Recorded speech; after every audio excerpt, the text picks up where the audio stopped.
Hi, everybody. Welcome to the Jimmy Dore Show. We got a great guest for you today.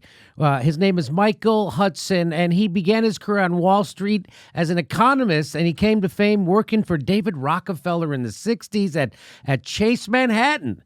Wow, that was something. And his job was to see how much money the big banks could squeeze out in interest payments from Latin American countries. Later, he became one of the best economists in the world and the author of 10 books, including Super Imperialism, Killing the Host, and his latest, And Forgive Them Their Debts. There it is right there. Please welcome to the show, Michael Hudson. Hi, Michael. How are you?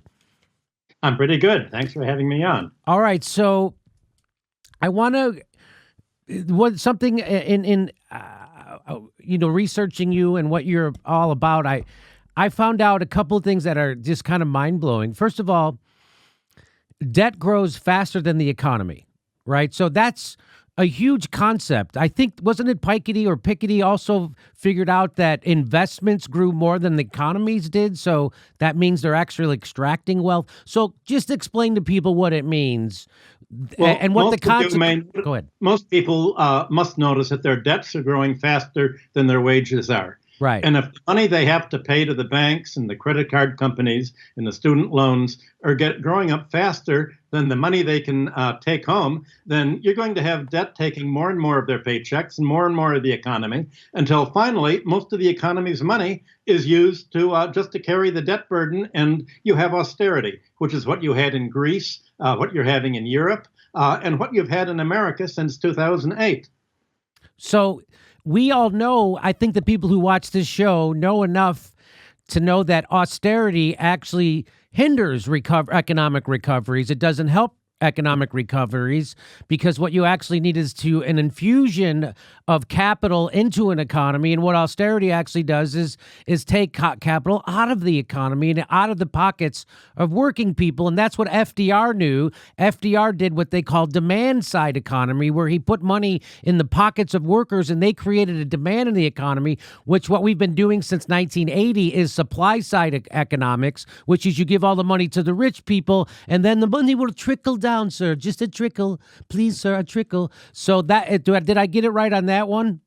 Yes, except it's not really supply side because they don't increase the supply of goods and services because no capital is going to be invested if you don't have people who are able to buy what you produce. So supply, it's really a giveaway economy. It's not supplying at all. That's a misnomer. It's really just a ripoff economy. And when you talk about wealth growing faster than income, all this wealth is not means of production. It's not factories. It's capital gains that are inflated by the Federal Reserve that's created since 2008 $4.6 trillion just to buy stocks and bonds and real estate, not to pump into the economy, not to help people carry the debts, not to employ people, but just to give away to the 20% richest Americans. So the big question that people have had on their mind that has not been answered is, how did we get Trump? How does the United States get Trump? How does half the country vote for a guy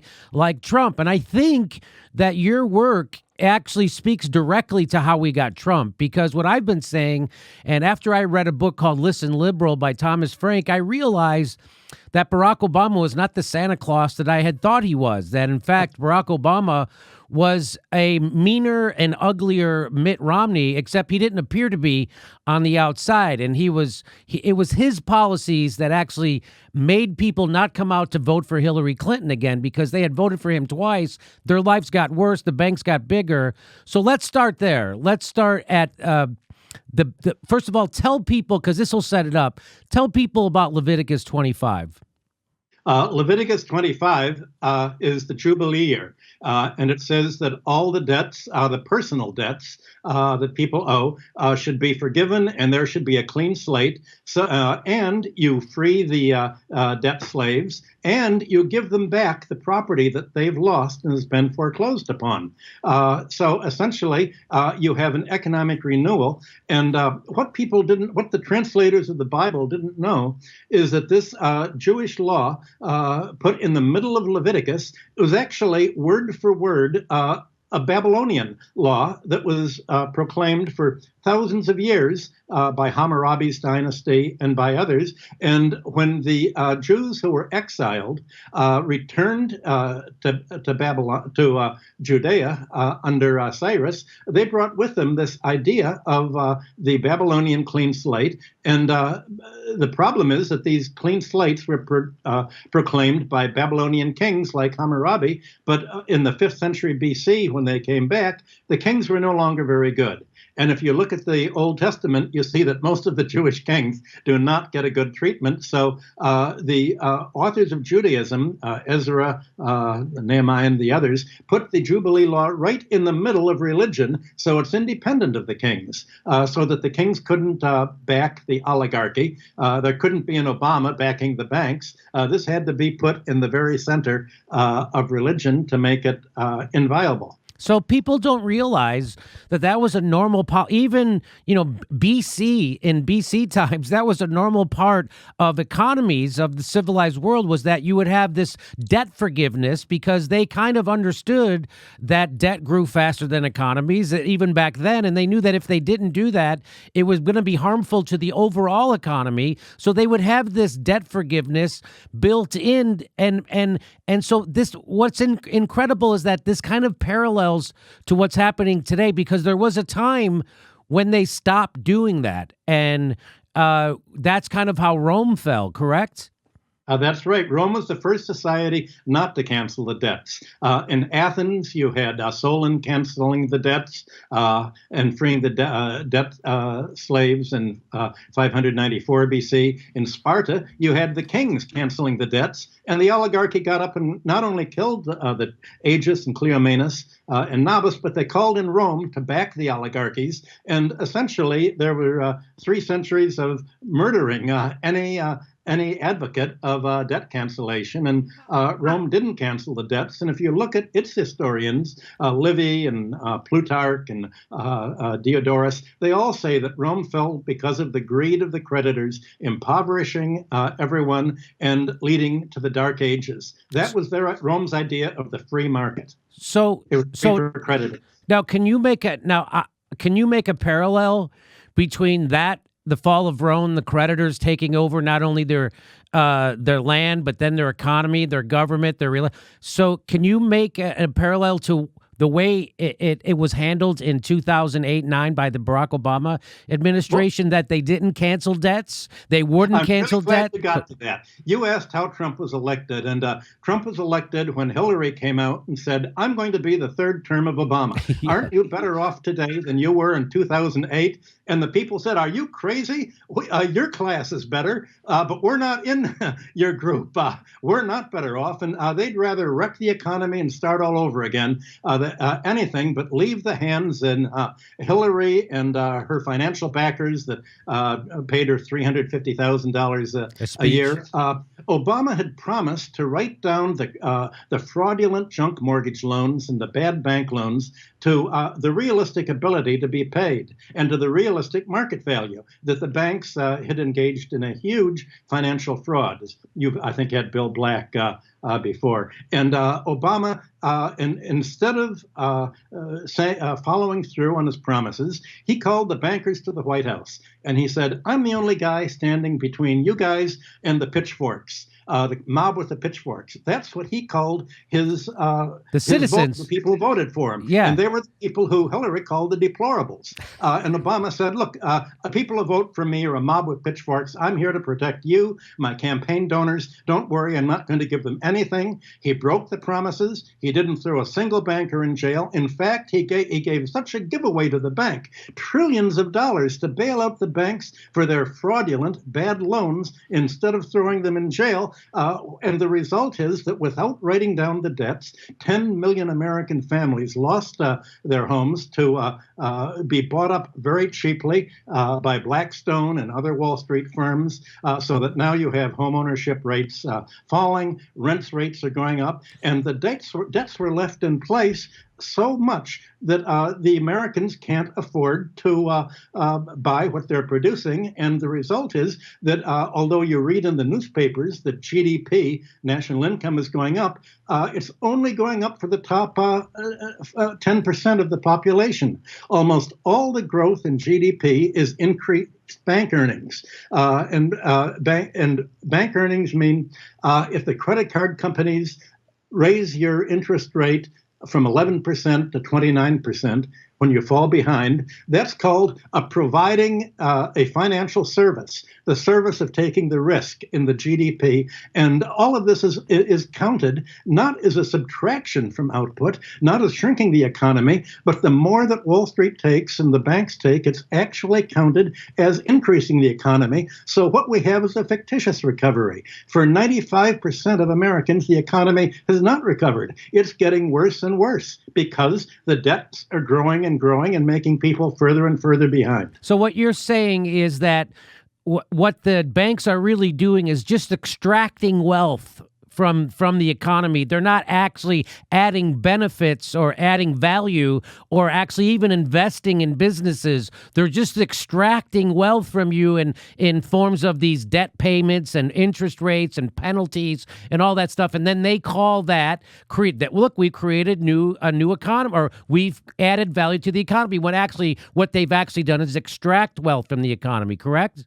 Yes, and not only from people, but from corporations, right, by giving corporate takeover loans and speculative loans and derivative gambles and other things. So let me just start. So let's go back. So when the housing crash happened, what you would normally do in a situation like that is you would write down the mortgages, right? So you write down the debts. When the banking system crashes, you realize that it was overextended, it hyperinflated, there was a bubble. So now we got to write down those mortgages. And normally what you would do is, let's say I was renting a house for $2,000, but I could rent the same house next door for $1,000. So then what you do is you write down those loans down to $1,000. That didn't happen. And the reason why that didn't happen was because Barack Obama was 100% corrupted and bought by Citigroup.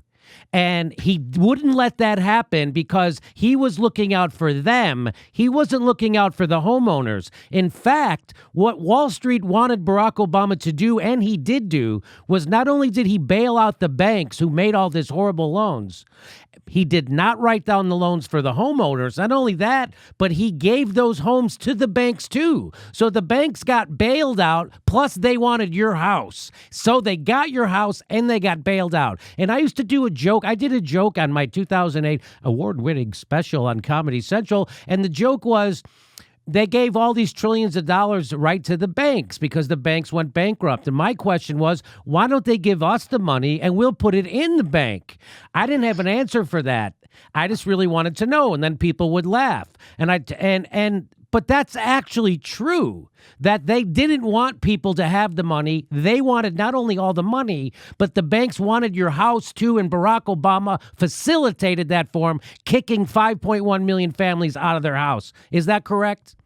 That is correct. And Obama even sent, before he appointed his cabinet, he sent a list of the cabinet members to Citibank to approve. And Sheila Bair, the head of the Federal Deposit Insurance Corporation, said, wait a minute, Citibank not only is broke, but it's run by crooks. These loans are fraudulent. Let's take it over and use it as a public bank. And if we take it into the public domain, a public bank isn't going to do what Citibank does. It's not going to make takeover loans. It's not going to make fraudulent junk mortgage loans. But Tim Geithner said, we've got to support our constituency. And he was a protege of President Clinton's Treasury Secretary, who'd gone to head Citibank. And so really, the gang took over. To make a long story short. So we are, and this isn't a stretch when I say this, but in any other era, we would be considered being ruled by criminals. these people are criminals. We don't have a functioning financial sector in our country still to this day because Barack Obama is corrupted by corporate cash and he set it up that way. And I don't know what else you call that, but criminal. When someone gets kicked out of their house so that a Wall Street banker can keep his bonus, that's a crime. That's criminal. That isn't being done by Assad or Putin. That's being done by Barack Obama, Timothy Geithner, and Citigroup. Am I correct? Well, you remember what President Nixon said. It's not a crime when the president does it. That's right. Well, under Obama, it's not criminal when the financial sector does it. So how do we make people, so this, my mission on this show, a big part of it has been to wake people up to how bad our system has been all along. And people think everything was hunky-dory with Barack Obama. Everybody wants to go back to the status quo. And I have to remind people, we lost to Donald Trump with the status quo. And they still, this seems like a Rubik's Cube to people. So why do you think it is, A, that people don't have any idea of how horrible Barack Obama was, or B, let's just start there. Why do you think people don't have any idea how horrible he was? Well, this is the fight that's going on within the Democratic Party. And the Democratic Party's leadership is not willing to acknowledge what you've just explained and what you've explained on your other shows. That Obama, you can't rule in favor of the Wall Street donor class and still have a recovery. If you follow the financial donors, you're going to have more and more austerity, and you're going to end up looking like Greece or like the Eurozone, or like a Latin American austerity country that has to submit to the International Monetary Fund's austerity plans. And this is the fight that's tearing the Democratic Party apart, or would tear it apart if there was somebody more than Ocasio to fight, and right. Maybe Elizabeth Warren and a couple of others who are the leadership is trying to do everything it can to exclude from discussion. But this is super predictable. Like, whenever banks get control of economies, which now they have control of the world's economy, this is exactly what they always do. They always create bubbles. They always then do austerity to bail it out. Am I wrong? No, that's why it's good to have a historical perspective and to see that this has happened again and again and again. And I think it's easier for people to understand this if they look at Babylonia or the biblical times or Greece and Rome than if they look at today. There's all of a sudden a resistance to think that their own party, the Democrats, could have sponsored this same policy that's failed in one country after another for ages. Jamie Dimon loves to proclaim he's a Democrat. And I'm like, well, it turns out we need another party then, and Yes. for the people, because if the head of the biggest, most rapacious bank in the world is Democrat, then that's a bad sign. That just shows you that we just really have one party, and it's the money party in America. So, so tell people what because Barack Obama gets a free pass for any bad thing that happens because they go, oh no, the Republican Congress wouldn't let him do anything. That is not true. He could have done so many things. Like, can you just name some stuff he should have done during the recovery? Well, the big thing is he should have applied the law and done what was done when the savings and loan crisis came in the 1980s, when 1,000 savings and loan bankers were thrown in jail for crime, including the big campaign donors to the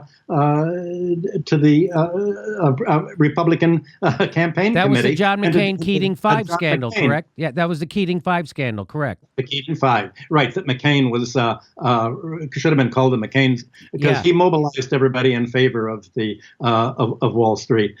So people have to realize that the Democratic Leadership Committee essentially selects the president and said, we don't care who wins the primaries. We don't care if Bernie Sanders wins again. Now, Bernie has a problem. He said, look, if you try to do a third party, you're going to be like Ralph Nader. It's very hard.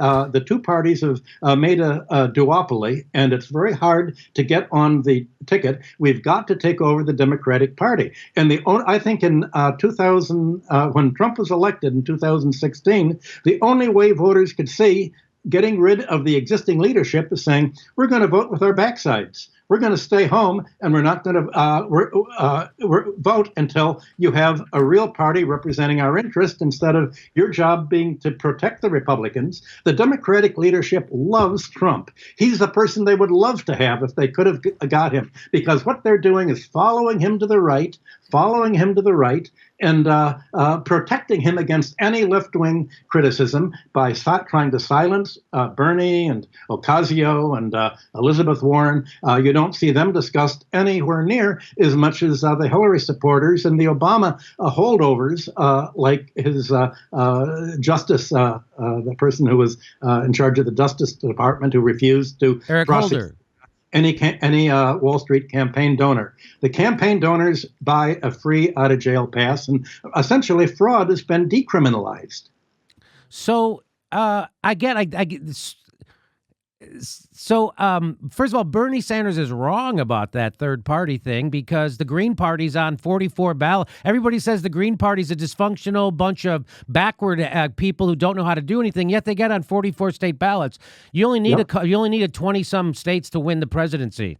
So they got on twice as many states ballots as they need to be. So this idea that the ballot access is impenetrable is a corporate talking point that progressives have ingested and have repeated. So you tell me, how did the Greens get on 44 states ballots? This is a super doable thing, especially when you have somebody, and they don't have somebody popular like Bernie Sanders. So that whole idea, that's Bernie's. He has a flawed strategy. He has great ideas on policy. He has horrible strategy, and the people around him are horrible strategists, and they've always been. They lost to Hillary Clinton. That's how bad they are. I think you're right. The other day, I met with the lady who recruited Bernie into the Yipsels, the Trotskyist party in 1962, and she said he was a social democrat even then. So he wants to play the game. He wants to be a player. And he doesn't realize that by smashing up the party, he could be a much bigger player. So he's a catalyst, but he's not part of the solution. Oh, there you go. That's that's really something. So, how do you vote? With my backside.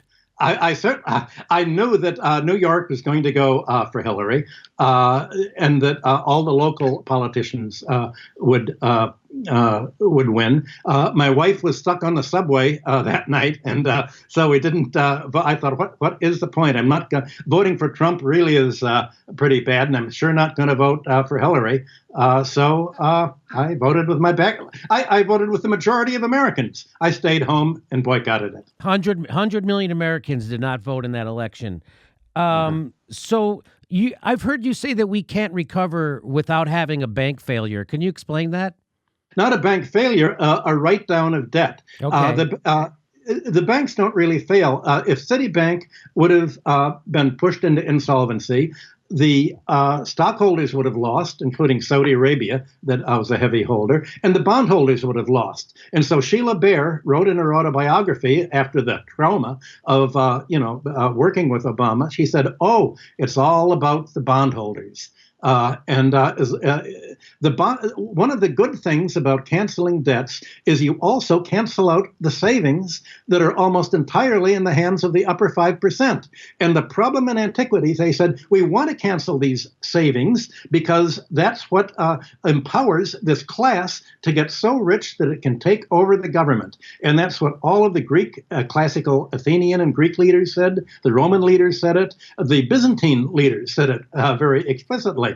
Every society said you can't let a super rich class get rich by having savings that take the form of other people's debt to them, or they're going to end up not very good masters of the economy, and they're going to essentially take all the money that should be paid for taxes, that should be paid to run the country and make the country rich. They're going to take it for themselves and spend it on luxury and war.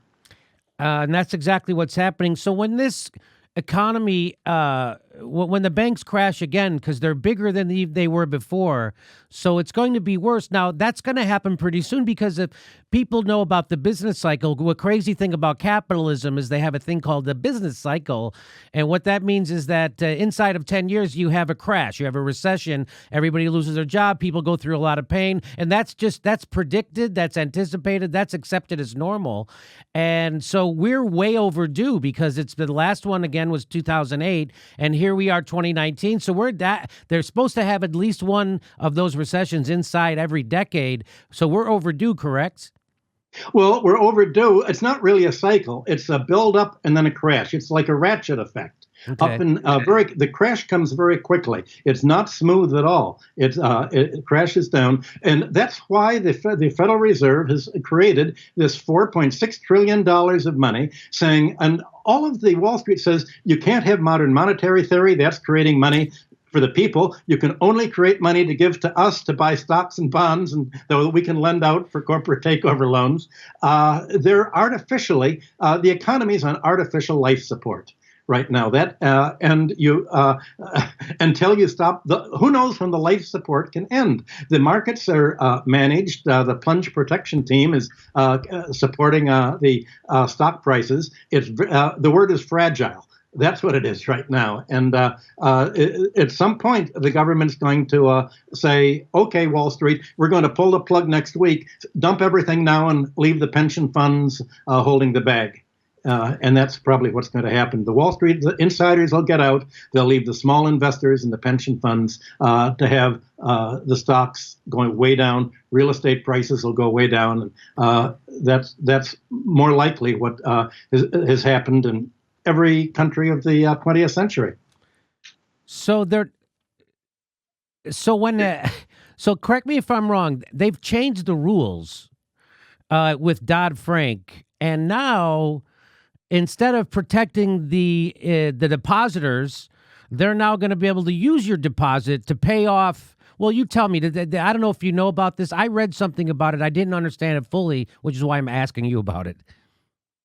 Well, what's your question? So did that happen? Have they changed the rules inside Dodd-Frank? Yeah, and so depositors are less protected? Clinton reappointed Alan Greenspan, and he did exactly what the neoliberals who took over Citibank did.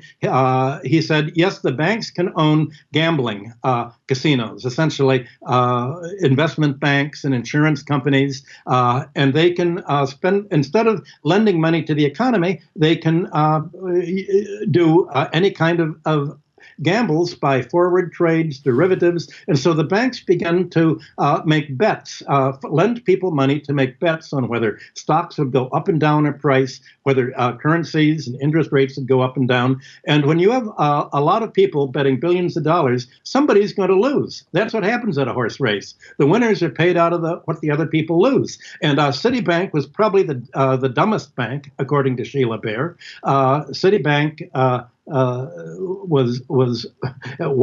had lost more than its net worth. Wells Fargo was one of the worst. All the most exploitative banks that had the most fraudulent loans also had all the worst gambles, and yet all that was facilitated by Bill Clinton to say the free market is going to work. It'll make a lot of money. And what he didn't say is that all this money is going to be made only by 5% of the population who were his campaign contributors and who put the laws into his hands that he signed. And Obama did the same thing. He appointed the Justice Department and said, you can't arrest any of my campaign contributors. You have to let them do whatever they want. And that's why I said right now the reason we're likely to have an even bigger crash is they've deregulated the banks.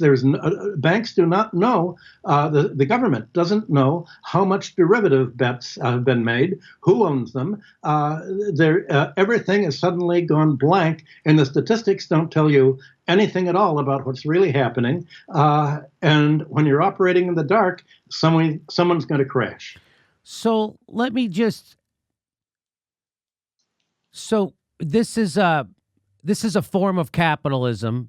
It seems to be unregulated capitalism. It seems to be when the the people who are supposed to be, it's called corporate capture of the regulators, right? So the people who are supposed to be regulating them are now actually corrupted by them because they came from that industry and are going to go back into that industry that they're supposed to be regulating, meaning Wall Street. And so that's why it keeps getting worse and worse and worse, because there's no cop on the beat and the criminals are writing the laws. But tell me what you think about this, that the kind of economy you have, whether it be socialist, whether it be, or any kind of government or capitalist, what really matters is if the government's right wing or left wing, right? So if you have a left wing government that has a screwed up economy, but they still give everybody health care, education, and a living wage, and they pick up the garbage, what's the difference, right?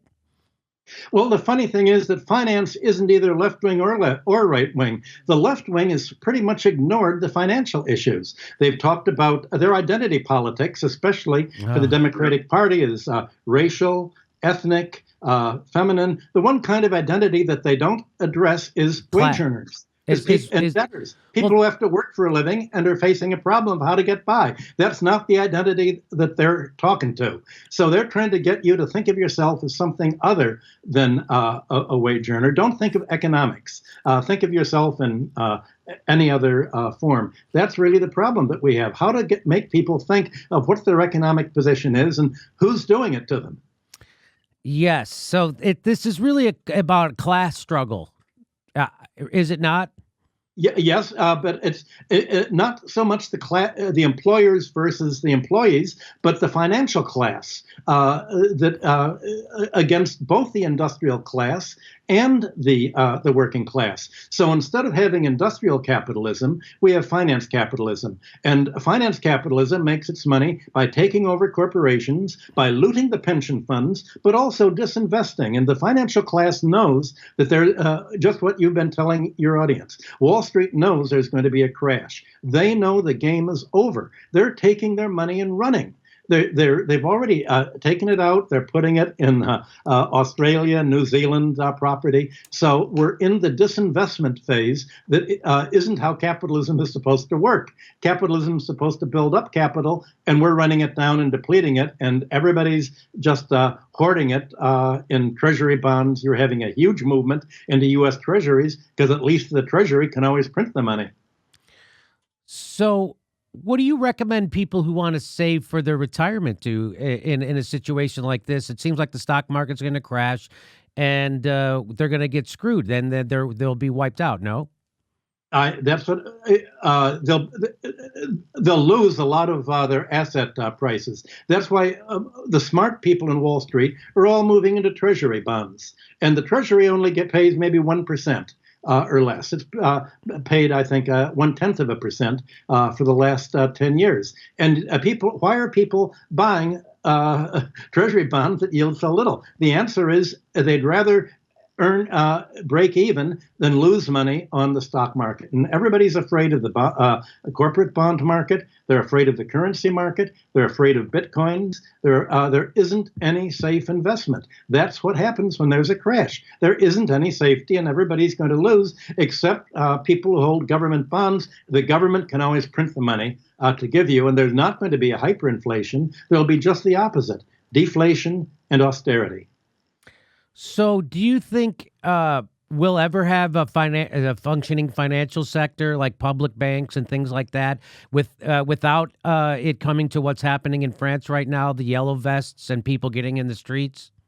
Unfortunately, there has to be an upheaval, and we're not going to have people put a new system in place until they realize the existing system doesn't work. And what's going to show them the existing system doesn't work is the crash that we've just been talking about. And when they see their pension funds going down, when they see their medical expenses squeezing them, they're going to see that there has to be a different way, and it's not the Republicans and it's not the Democrats either.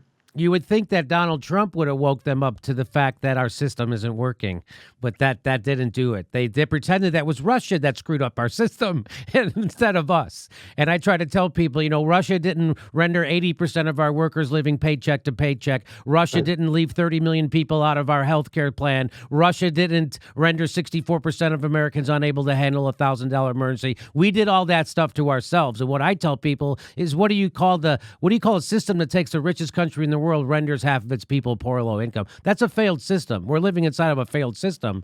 And I can't believe people are in the streets already. But, the prisons are already full. So, I mean, they don't have enough beds. So we got to get in the streets.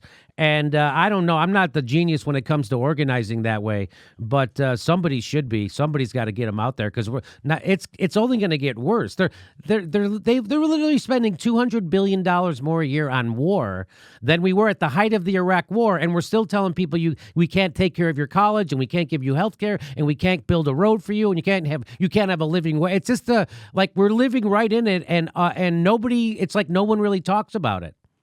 Well, I think you're suggesting that your audience do protect their financial position by investing in for-profit prisons. You're absolutely right. We need a lot more prisons. That's going to be the growth industry of the next 5 years. That is so. Chris Hedges' book is all about. It's just like this.